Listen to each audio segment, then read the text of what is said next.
కార్తీక పురాణం 1వ అధ్యాయం కార్తీక మహత్యం గురించి జనకుడు ప్రశ్నించుట.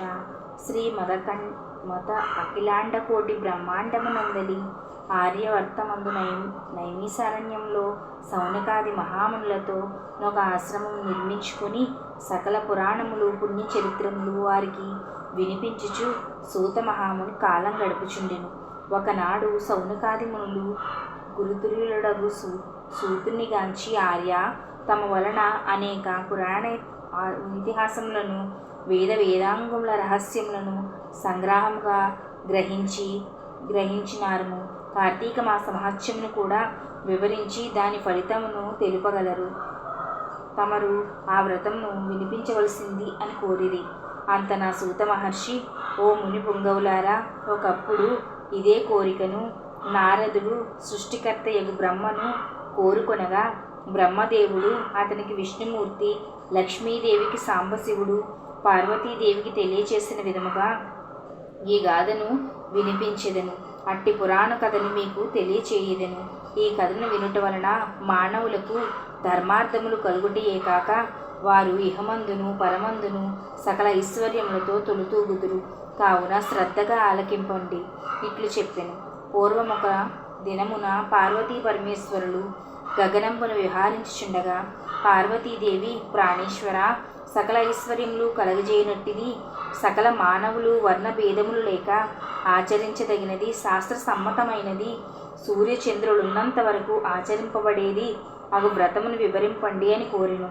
అంతటా మహేశ్వరుడు మందహాసమునరించి, దేవి, నీవు అడుగుచున్న వ్రతము స్కాంద పురాణమున చెప్పబడి ఉన్నది. దానినిప్పుడు వశిష్ఠ మహాముని మిథిలాధీశుడగు జనక మహారాజుకు వివరింపబోచున్నాడు.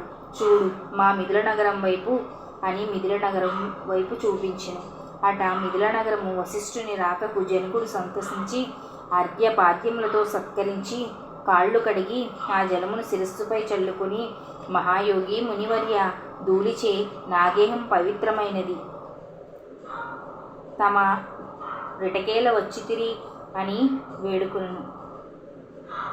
అందులకు వశిష్ఠుడు, జనక మహారాజా, నేనొక మహాయజ్ఞం చేయ తలంపెట్టి తిని దానికి కావలసిన అర్థబలమును అంగబలమును నిన్నడిగి క్రతువు ప్రారంభింతునని నిశ్చయించి ఇటు వచ్చి తిని అని పలుకగా, జనకుడు, మునిచంద్రమా, అటులనే ఇత్తును స్వీకరింపండి. కానీ చిరకాలం నుండి నాకొక సందేహము కలదు.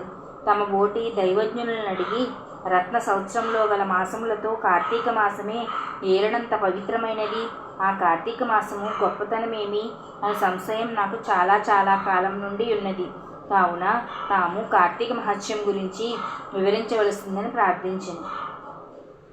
వశిష్ఠ మహాముని చిరునవ్వు నవ్వి, రాజా, తప్పక నీ సంశయంను తీర్చగలను. నీ చెప్పబో వ్రత కథ సకల మానవులకు ఆచరింపదగినది, సకల పాపహరమైనది. ఈ కార్తీక మాసము హరిహర స్వరూపము. ఈ మాసమునందు ఆచరించుచు వ్రతం యొక్క ఫలం ఇంతే అని చెప్పగలిగినది కాదు, వినుటకు కూడా ఆనందదాయకమైనది. అంతేకాక వినినంత మాత్రంనని ఎట్టి నరక బాధలు లేక ఇహమందున పరమందున సౌఖ్యమును పొందగలరు. నీ బోటి సజ్జనులు ఈ కథను గురించి అడిగి తెలుసుకుంట ఉత్తమమైనది. శ్రద్ధగా ఆలకింపమని ఇట్లు చెప్పసాగిను. వశిష్ఠుడు కార్తీక వ్రత విధానం తెలుపుట. ఓ మిథిలీశ్వర, జనక మహారాజా, ఏ మానవుడైనను ఏ వయస్సు వాడైనను ఉచ్చనీచ అనే భేదము లేక కార్తీక మాసంలో సూర్య భగవానుడు తులారాశి అందుండగా వేకువజామునే లేచి కాలకృత్యములు తీర్చుకొని స్నానమాచరించి దాన ధర్మములు దేవతా పూజలు చేసినచో దాని వలన అగణిత పుణ్యఫలం లభించును.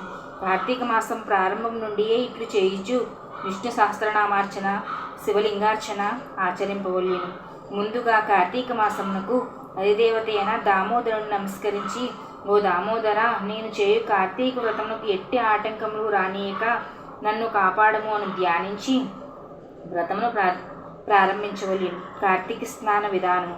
ఓ రాజా, ఈ వ్రతం ఆచరించుచు దినములలో సూర్యోదయమునకు పూర్వమే లేచి కాలకృత్యములు తీర్చుకొని నదికి పోయి స్నానం ఆచరించి గంగకు, శ్రీమన్నారాయణకు, పరమేశ్వరునకు భైరవునకు నమస్కరించి సంకల్పం చెప్పుకొని మరలా నీట మునిగి సూర్యభగవానికి అర్ఘ్యప్రదానమొసగి పితృదేవతలకు క్రమప్రకారంగా తర్పణములు అందించి గట్టుపై 3 దోసిళ్ళు నీళ్లు పోయవలెను. ఈ కార్తీక మాసంలో పుణ్యనదులైన గంగా, గోదావరి, కృష్ణ, కావేరి, తుంగభద్ర, యమున మొదలగు నదులలో ఏ నదిలోనైనను స్నానం ఆచరించిన ఎడల గొప్ప ఫలితం కలుగును. తడిబట్టలు వీడి మడిబట్టలు కట్టుకొని శ్రీ మహావిష్ణువుకు ప్రీతికరమైన పుష్పములను తానే స్వయంగా కోసి తెచ్చి నిత్య ధూప దీప నైవేద్యములతో భగవంతుని పూజ చేసుకుని గంధం తీసి భగవంతునికి సమర్పించి తాను బొట్టు పెట్టుకుని పిమ్మట అతిథి అభ్యాగతులను పూజించి వారికి ప్రసాదమీడి తన ఇంటి వద్దని కానీ దేవాలయం వద్ద కానీ లేక రావి చెట్టు మొదట కానీ కూర్చుని కార్తీక పురాణంను చదవవలేను. ఆ సాయంకాలం సంధ్యావందనం ఆచరించి శివాలయం ముందు కానీ విష్ణాలయం ముందు కానీ లేక తులసికోట వద్ద కానీ దీపారాధన చేసి శక్తిని బట్టి నైవేద్యం తయారు చేయించి స్వామికి సమర్పించి అందరికీ పంచిపెట్టి తర్వాత తాను భుజింపవలేను. మరునాడు ముష్టాన్నంతో భూత తృప్తి చేయవలేను. ఈ విధంగా వ్రతం ఆచరించిన స్త్రీ పురుషులకు పూర్వమందున్న ప్రస్తుత జన్మయందున చేసిన పాపం పోయి మోక్షము అర్హులగుదురు. ఈ వ్రతం చేయుట అవకాశం లేని వారు వ్రతం చేసి వారిని చూచి వారికి నమస్కరించినచో వారికి కూడా తత్సమాన ఫలితం దక్కును. ప్రథమోధ్యాయం మొదటి రోజు పారాయణం సమాప్తం.